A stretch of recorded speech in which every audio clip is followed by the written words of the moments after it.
escrito por Mauro Gonçalves da Rocha, sexta parte de A Origem e a Expansão da Igreja Evangélica Assembleia de Deus da região de Caratinga nas décadas de 1930 e 1940. Pesquisa realizada no arquivo das atas das reuniões da Assembleia de Deus de Caratinga. O termo de abertura do primeiro livro de registro das atas do Conselho da Igreja Evangélica Assembleia de Deus de Caratinga foi realizado em 26 de setembro de 1943, o qual foi assinado pelo pastor-presidente José Gonçalves de Oliveira, sendo destacado na capa do livro, em arquivos da igreja, conforme pesquisa e como demonstra em anexo 2 deste artigo, além da assinatura do referido pastor, o seu carimbo, tal qual o carimbo da igreja, que registra o endereço da sede da Assembleia de Deus na rua João Pessoa, em Caratinga. O pastor José Gonçalves de Oliveira, conforme a ata da primeira reunião de conselho da Assembleia de Deus em anexo 3, foi quem a realizou aos 26 dias do mês de setembro de 1943, às 18 horas. Nesta reunião, foi tratado de assuntos sobre Anaxílio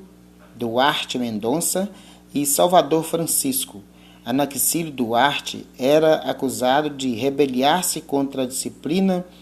da igreja e unir-se a não-crentes para persegui-la,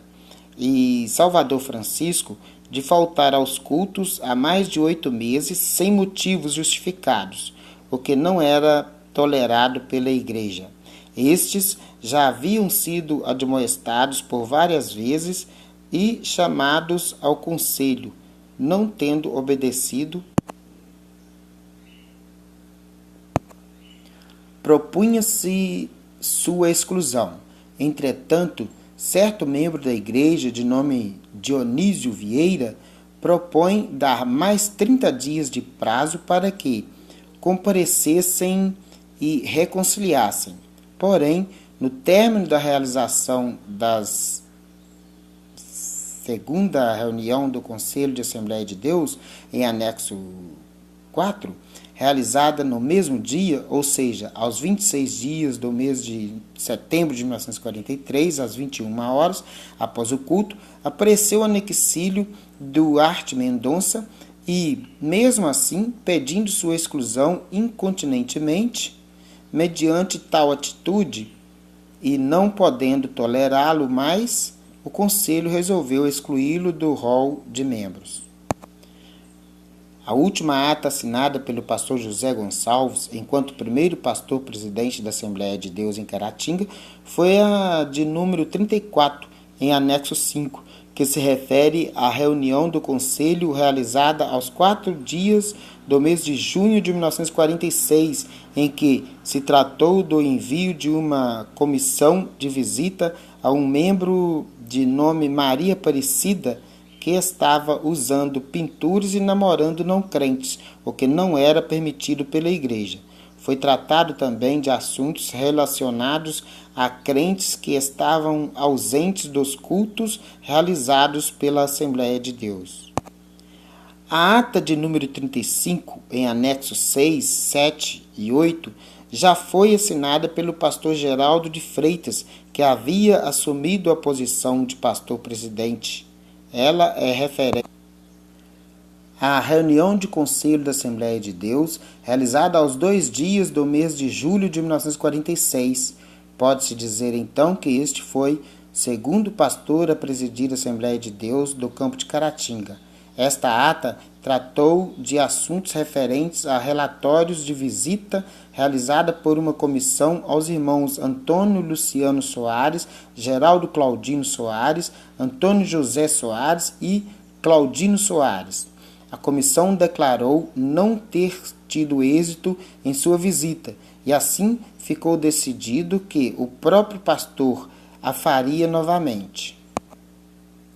Dentre outros assuntos, foi tratado também o caso de uma crente de nome Maria de Barros, que, segundo o registro, havia prestado culto à imagem de escultura, sendo que tal atitude não era permitida pela Igreja. A última ata a ser assinada pelo referido pastor como presidente da Assembleia de Deus de Caratinga foi a ata de número 39, em anexo 9 e 10, que registrou a reunião do Conselho de Assembleia de Deus de Caratinga aos 5 dias do mês de novembro de 1946, às 19 horas, onde foram tratados dos seguintes assuntos: relatório de caixa de escola dominical, relatório de caixa de evangelização e relatório de caixa de socorro. Foi realizado também a exclusão de uma membro que havia frequentado diversões consideradas mundanas e praticado o uso de cabelos cortados, pois não era permitido.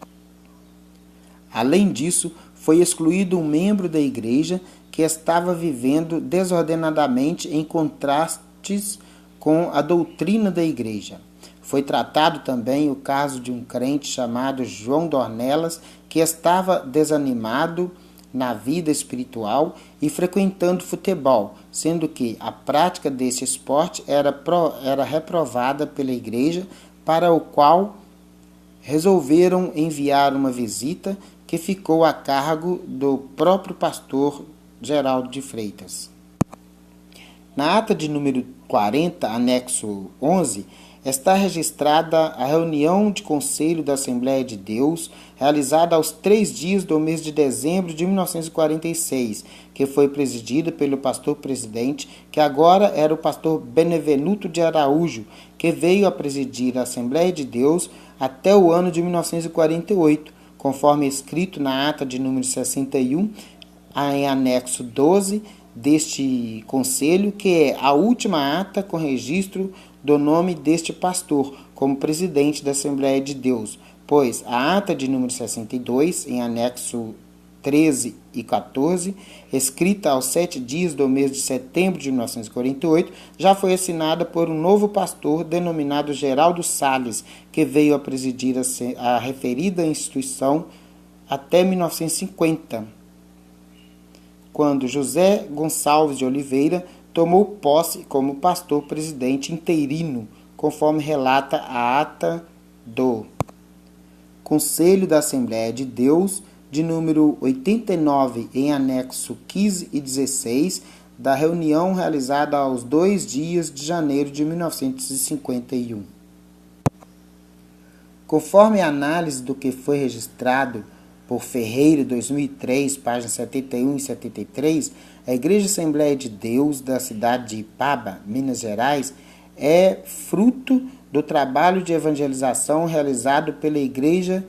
de mesma denominação do campo de Coronel Fabriciano, a qual era presidida pelo pastor José Alves Pimentel, que indicou e apoiou o dirigente local da primeira congregação da Assembleia de Deus desta localidade, o senhor Orozimbo, o qual era assistido pelo pastor regional Altivo Teodoro da Cunha. Segundo Ferreira, 2003, em 1954, esta congregação ficava nas propriedades do senhor Mariano, onde hoje se localiza a Escola Estadual Gerson Gomes de Almeida. Mais tarde, mudou-se para a casa de um senhor por nome Manuel Maia, nas proximidades da Lagoa Central, e depois para a rua Jesse de Assis Pena, em um terreno cedido pelo senhor Antônio Quirino. No ano de 1958, devido a argumentos da diretoria da Assembleia de Deus de Caratinga, que alegava que tal congregação estava dentro das divisas do município de Caratinga, foi necessário uma negociação entre ambas diretorias, na qual a congregação da Assembleia de Deus de Ipaba, que até então estava sob direção do pastor presidente da Assembleia de Deus de Coronel Fabriciano, José Alves Pimentel, passou a ficar sob direção da presidência da Assembleia de Deus do campo de Caratinga. Pesquisa realizada no livro de registro de membros da Igreja Evangélica Assembleia de Deus de Caratinga. Conforme o termo de abertura do primeiro livro de membros da Assembleia de Deus de Caratinga, aberto em 15 de novembro de 1943, os primeiros membros desta igreja foram batizados nas águas em junho de 1937, dos quais são citados, conforme a ordem do livro de registros, Raimundo Nonato Coelho, Olmezina Vieira, José Vieira Coelho, Lourdes Vieira, Horácio Alves, Geralda Ferreira, Maria Francisca, Leopoldina Gregório, Margarida Eugênia, Delvira Simões, Efigênia Solomé, Margarida Fidelis, Hilda da Silva. Destes eram batizados no Espírito Santo, com evidências por falar em línguas estranhas, apenas os membros de registro número 5 e 6, sendo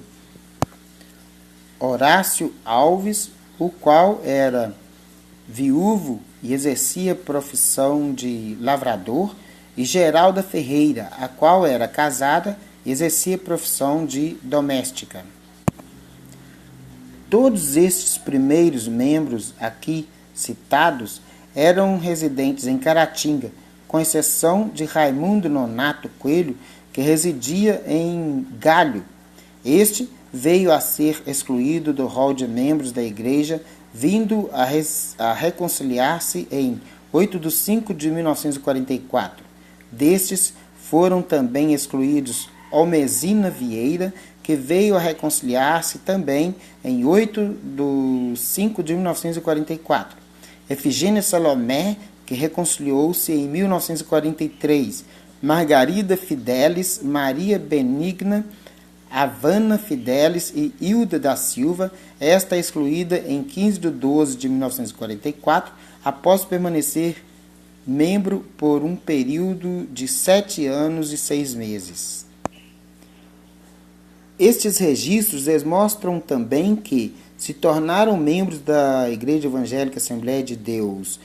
de junho de 1937 a dezembro de 1939, passando pelo batismo nas águas, 116 membros fiéis, sendo que destes a maioria exercia a profissão de agricultores, lavradores e domésticas, com exceção de Pedro Lopes, registro número 69, inscrito em abril de 1939, o qual era carpinteiro, e Salvador Francisco, registro número 107, inscrito em setembro de 1939, que tinha profissão de pedreiro. De todos os registrados no rol de membros desta instituição no período de 1937 a 1939, 50 dos 116 registros, conforme escrito no livro de abertura, receberam a experiência pentecostal do batismo no Espírito Santo, evidenciado por falar em línguas estranhas, conforme Daniel Berg e Gunnar Wingre, missionários suecos provenientes dos Estados Unidos da América, haviam ensinado em suas pregações. Foram encontrados também no livro de abertura de registros de membros da igreja registrados de janeiro de 1940 a dezembro de 1944, 269 registros de fiéis batizados nas águas, dos quais a maioria exercia profissão de lavrador e doméstica, com exceção de 14 destes, sendo Dolor Andreossetti, registro número 129, que era ferreiro, Antônio Teixeira, registro número 134, que era soldado, Maria Ferreira Guzmão, registro 169, que tinha profissão de costureira, José Madalena, registro número 192, exercia profissão de ambulante, Cândido Martins, registro 193, que exercia profissão de carpinteiro, Eupídio Dias Batista, registro número 235, que tinha profissão de alfaiate. Dionísio Vieira, registros 237, que exercia profissão de canteiro. José Alves de Oliveira, registro 275, que praticava a profissão de pedreiro. Joaquim Adelino de Oliveira, registro 292, com profissão de carpinteiro. José Carlos da Neiva, registro número 330, que tinha profissão de carpinteiro. Josias Carlos da Neiva, registro 346, que tinha profissão de alfaiate. Joaquim Simões de Assis, registro 353, era militar. José Maria Marcelino, registro 373, que tinha profissão de comerciante. E Joel Vieira, registro 380, que tinha profissão de caboqueiro. De todos os 269 membros da instituição, no período de 1940 a 1944, apenas 69 receberam a experiência do batismo no Espírito Santo, com evidências por falar em línguas estranhas, conforme ensinamentos dos dois missionários suecos oriundos dos Estados Unidos, Daniel Beck e Gunnar Wing. É interessante destacar também que, neste período, a abrangência de membros de outras áreas mais afastadas do centro de Caratinga foi maior que na década de 1930, visto que incluía fiéis conforme ordem de registros no livro dos membros desta instituição, primeiramente residentes em Vargem Alegre, Pouso Alto, Galho, São Cândido, Sapucaia, Jacutinga, Laje, São Geraldo, Córrego Novo, Varginha, Santa Rita, Córrego Seco, Palestina, Santa Bárbara, São Domingos e Inhapim, respectivamente.